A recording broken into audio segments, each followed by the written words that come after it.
सोचिए, एक नेता जो भीड़ से दूर रहता है, भाषण नहीं देता, ताली नहीं बजवाता, पर जब काम करता है तो पूरी दुनिया उसे नोटिस करती है। भारत में जहां ज्यादातर नेता शोर मचाते हैं, वहां एक आदमी था जो खामोश था, पर उसकी खामोशी ही उसका सबसे बड़ा हथियार बनी। 24 साल तक उसने ओडिशा को ऐसे बदल दिया जैसे कोई सर्जन बिना चीखे ऑपरेशन कर दे और किसी को पता भी ना चले कि बीमारी कब ठीक हो गई। पर हर चुप्पी के पीछे एक राज छिपा होता है।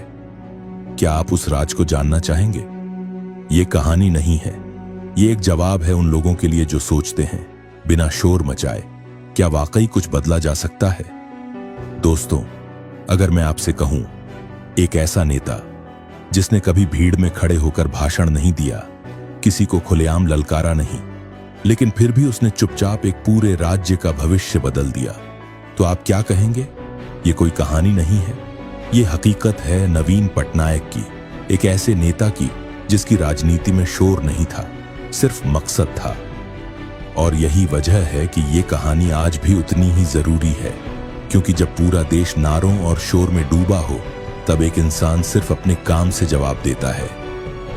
1999 ओडिशा लगभग टूट चुका था, साइक्लोन ने सब कुछ तबाह कर दिया था, और तभी सामने आया एक नया नाम, नवीन पटनायक। एक नया चेहरा, एक अनजान नेता, अंग्रेजी ज्यादा, उड़िया कम, लेकिन इरादा पूरी तरह साफ था। सेवा करना, बिना आक्रामक राजनीति के, बिना वोट बैंक की होड़ में पड़े। नवीन ने एक सिस्टम खड़ा किया, आईएएस अधिकारियों को फ्रंट लाइन पर रखा, गवर्नेंस को परफॉर्मेंस बना दिया। 2001 मिशन शक्ति की शुरुआत हुई।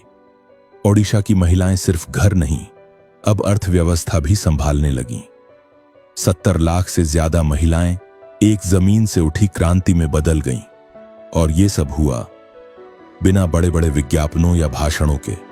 जब देश भर में कर्ज माफी की राजनीति चल रही थी, ओडिशा में आया कालिया, डायरेक्ट कैश ट्रांसफर। छोटे किसानों को सम्मान और स्थिरता मिली, और ये सब डिजिटल, पारदर्शी तरीके से। पानी आया, ओडिशा तैयार था, हजारों लोगों को सुरक्षित निकाला गया, कोई बड़ी जानहानि नहीं हुई। यूनाइटेड नेशंस तक ने कहा यह एक वैश्विक मॉडल है, लेकिन नवीन सिर्फ इतना बोले, हमने अपना कर्तव्य निभाया। एक और नाम सामने आया, वीके पांडियन, आईएएस अधिकारी, नवीन के विश्वास पात्र, जनता के बीच घूमने वाला अफसर। लेकिन जहां भरोसा होता है, वहां सवाल भी उठते हैं। 2024 में राजनीति ने रुख बदला। बीजेडी हारी, बीजेपी जीती। लोगों ने कहा अब बदलाव जरूरी है, लेकिन क्या इस खामोश सफर का यही अंत था, या यह सिर्फ एक विराम था? नवीन पटनायक एक नई लीडरशिप की पाठशाला छोड़ गए हैं, जहां शोर नहीं, दृष्टि जरूरी होती है, जहां राजनीति मतलब सिर्फ सत्ता नहीं, सेवा होती है। उन्होंने कभी चिल्लाया नहीं, इसलिए उनकी आवाज सबसे गहराई तक सुनी गई। उन्होंने लीडरशिप का एक नया शब्दकोश लिखा, जिसमें सिर्फ एक शब्द बार बार आता है, काम।